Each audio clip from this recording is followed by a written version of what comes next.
3, 2, 1.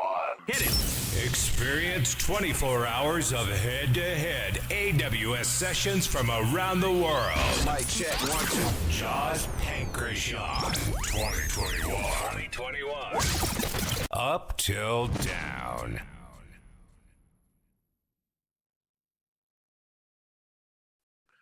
Good afternoon from Charleston, South Carolina. My name is John Doyle, and I shall be talking about AWS's API Gateway. Specifically, I'm going to talk about the custom authorizer and how we use it today. First, I'm going to give a brief history about it. Back in 2015, AWS released their REST API. This was a very basic service at the time. It simply routed data from an endpoint to your backend service. This meant that you still needed to manage all your authentication and authorization and so on your backend service. Then in 2016, they released the custom authorizer. This is where we start to actually separate out our code base. So we could have our authorization logic in a separate repo and our actual code logic.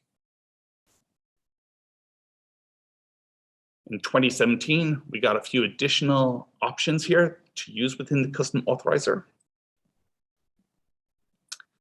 And then in 2019, they released the HTTP API Gateway.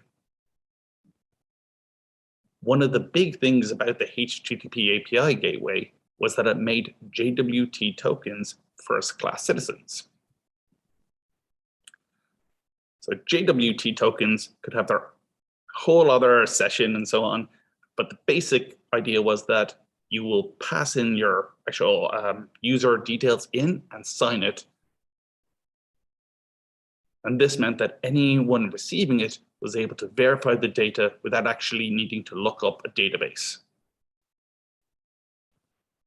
This made coding a lot easier. We were able to let AWS handle all the authentication, authorization, and we could just come out with more and more APIs.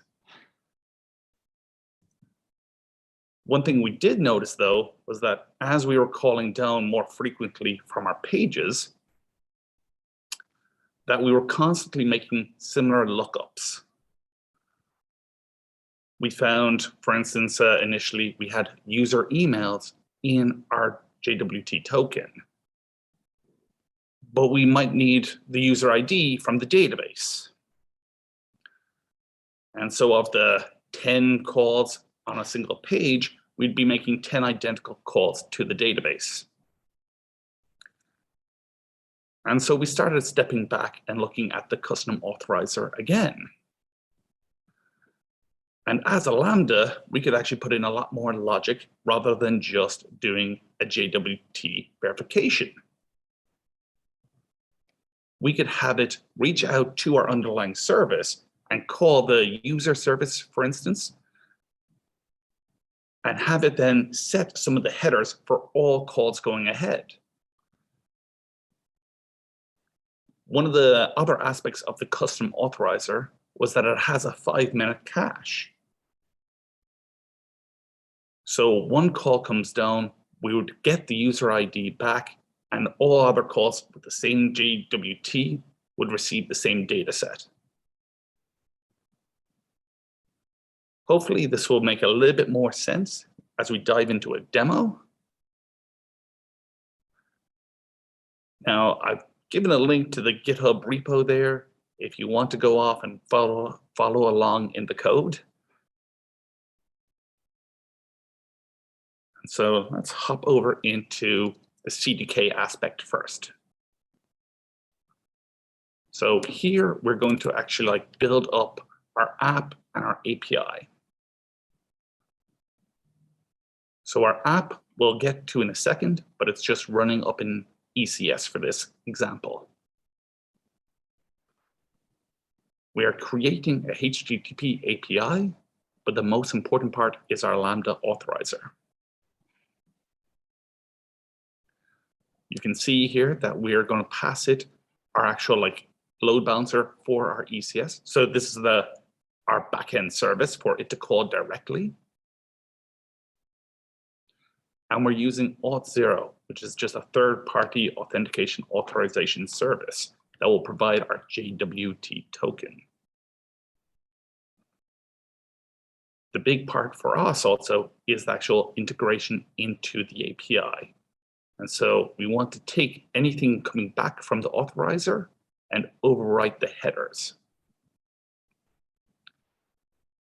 One of the benefits of doing this is that as our service can trust anything on the header coming in, we can actually develop locally, setting the headers using Postman or whatever tool you like,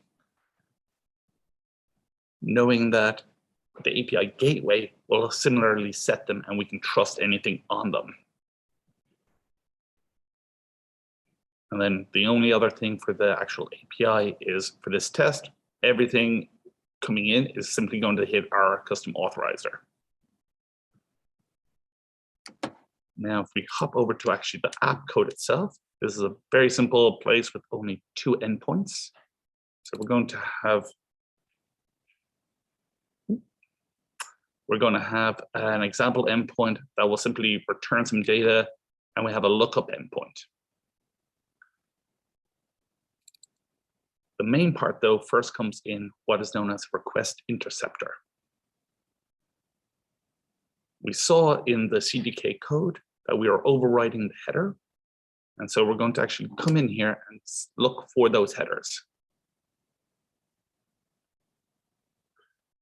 Those headers are then set to a session-based caller. So anywhere in the code in our controller, we can retrieve these session information.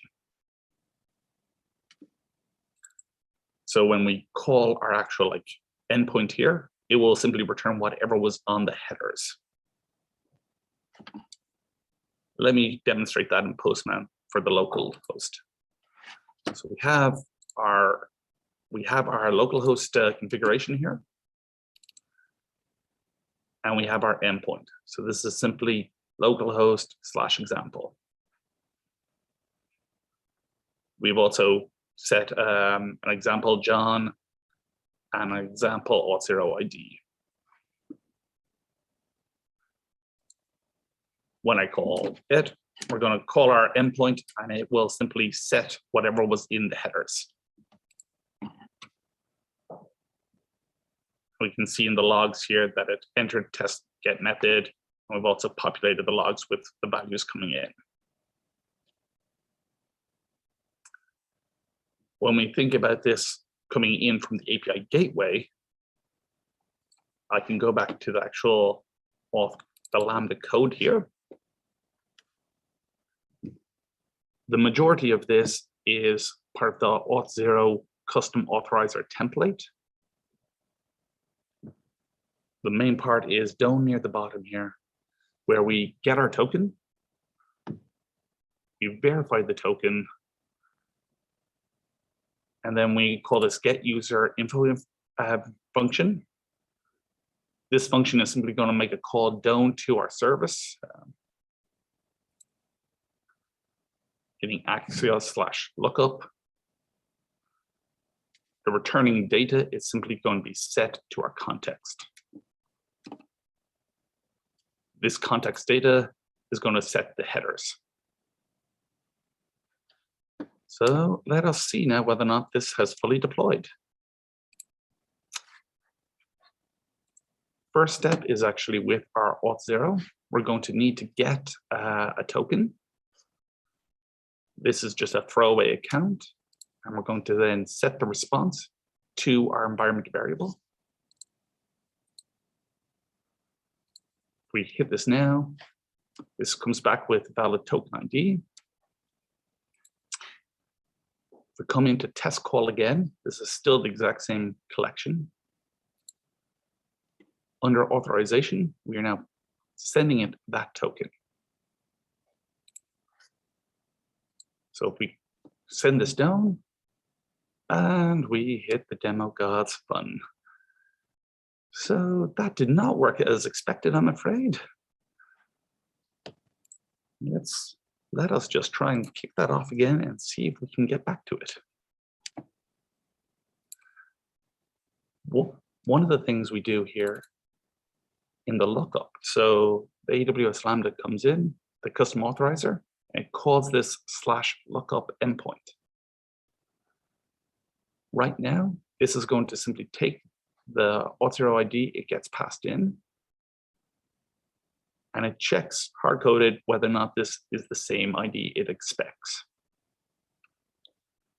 If it is, we just generally go off to our database, pull data back, and so on. But here, we're just going to hard-code user ID coming back. If the auth0 ID does not exist, though, we actually return a 404.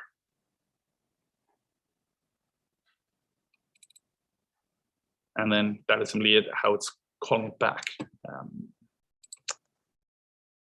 Okay, so let's see if that kicked it off again.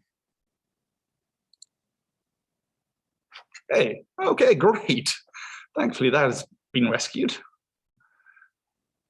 So I should now be able to override this value and call it down again. And see, despite having another value here, the custom authorizer took my token, called the lookup function, and returned it as John instead. And so John was what was getting processed in the back end.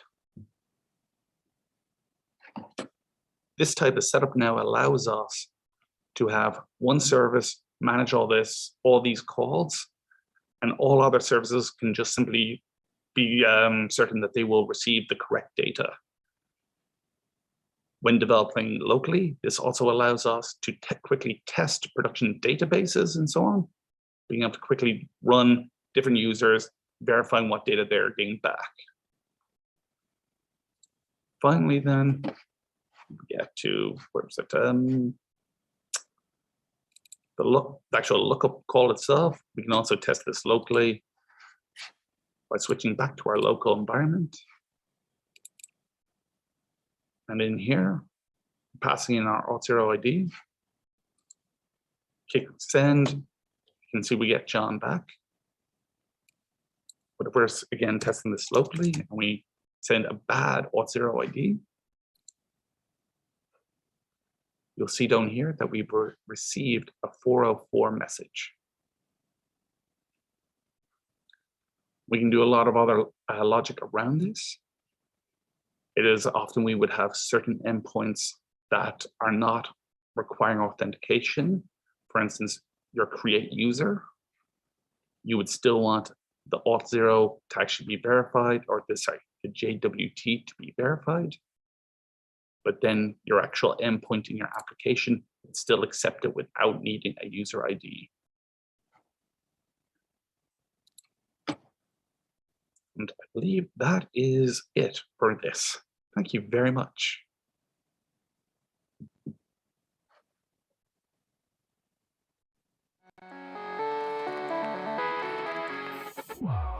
Music's loud and I'm feeling alright.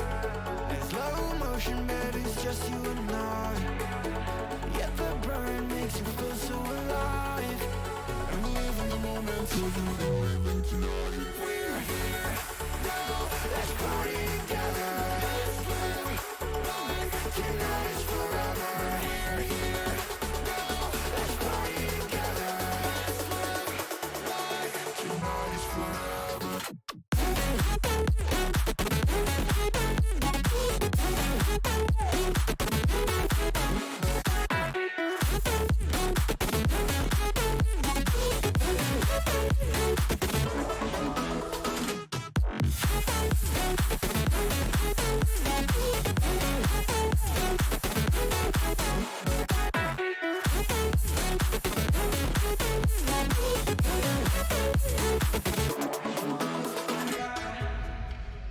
Let the rhythm move us, yeah baby, take it too far. You're at the center of my attention, yeah you got me so lost. I love the way that you move.